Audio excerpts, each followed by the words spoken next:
3, hit it!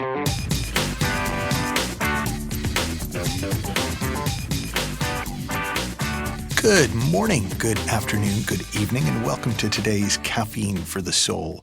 And if you enjoy Caffeine for the Soul, then I encourage you to join our Inner Circle Platinum at michaelneill.org/Inner Circle. And you get to take part as part of your membership in twice a year we do Caffeine for the Soul immersions exclusive for Cafe members where we'll spend 3 days together online, just diving deep into how different life can be when you're sort of more awake to just all the glorious cool stuff that goes on inside us. So today, what I wanted to talk about is the 3 words that make life hard. And no, they're not, I love you. I do understand.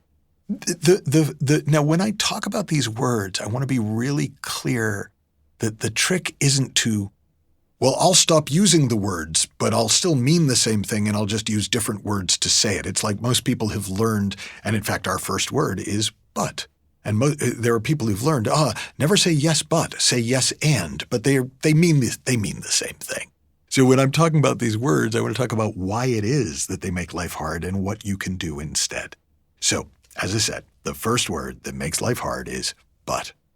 And generally speaking, but we use but after we say something that either is just true, like, I would really love to be able to play guitar, but, and then we come up with all the reasons why we can't do the thing that we want or have the thing that we want, or the fact that something is true doesn't make enough of a difference. I remember when I was doing in my last career before I started sharing the Inside Out Understanding over 20 years ago, I was in the field of neuro-linguistic programming, or NLP. And one of the little party tricks that we would do in NLP was a technique called reversing buts. So a client would come to you and they'd go, well, I really want to make my relationship work, but I've tried and it just hasn't worked. And so reversing buts was you just literally played it back to them in reverse. And you say, so you've really tried and it hasn't worked, but you'd really like to make your relationship work.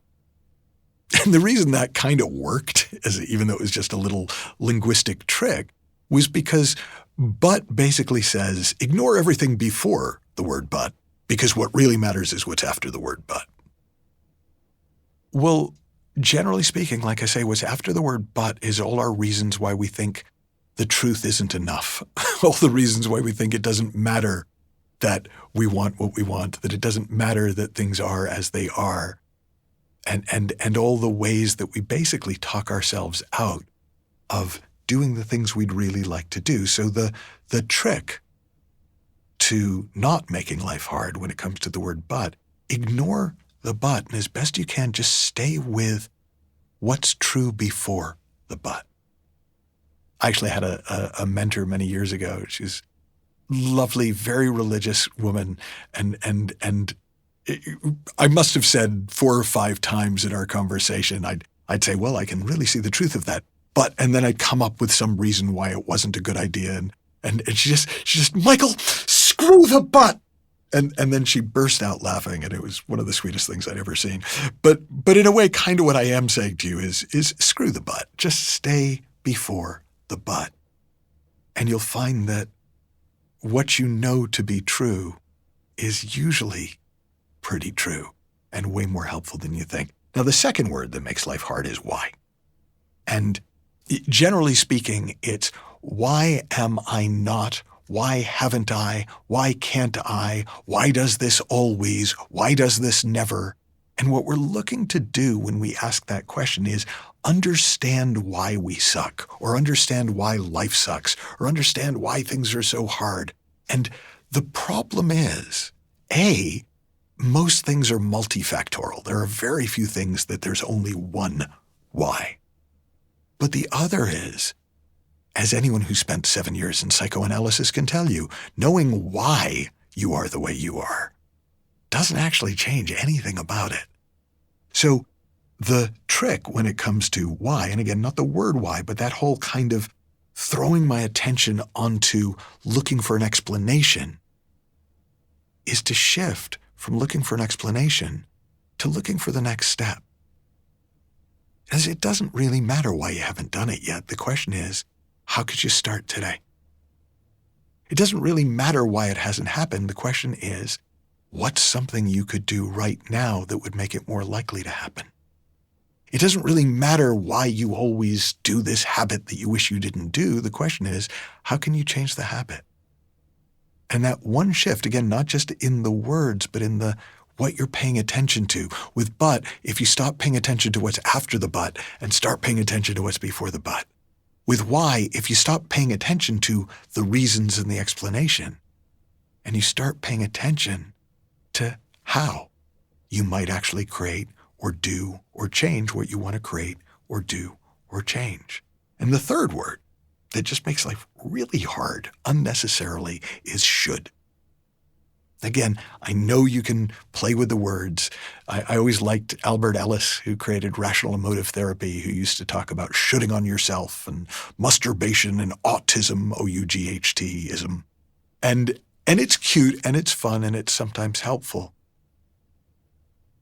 But again, it's not so much the word should as that the implication of should is there is a right way to do things. There is a right way to be. Now, there may very well be a right way to do brain surgery, but actually, I know some brain surgeons, and they invariably have to improvise based on their understanding and intuitive understanding of brains. They can't really do brain surgery by the numbers. Many years ago, I went to Beijing and I met with some actors in Beijing, and they were saying anyone can play Hamlet, but there is only one Monkey King, because there actually is a right way to play the Monkey King. But the reason I'm even bringing that up is because that's so rare, where there really is a right way to do something. And so when we're in the game of should, we're going, at somewhere along the way, somebody told me, or I picked up, or I intuited, or I made up that the right way to be was to be kind, or to be tough, or to be shrewd, or to be vulnerable, or to be open, but the problem is there is no one right way to be all the time. Life is not a one-size-fits-all endeavor. And so, as with the other things, you can kind of ignore the should and shift your attention onto what do you actually want to do.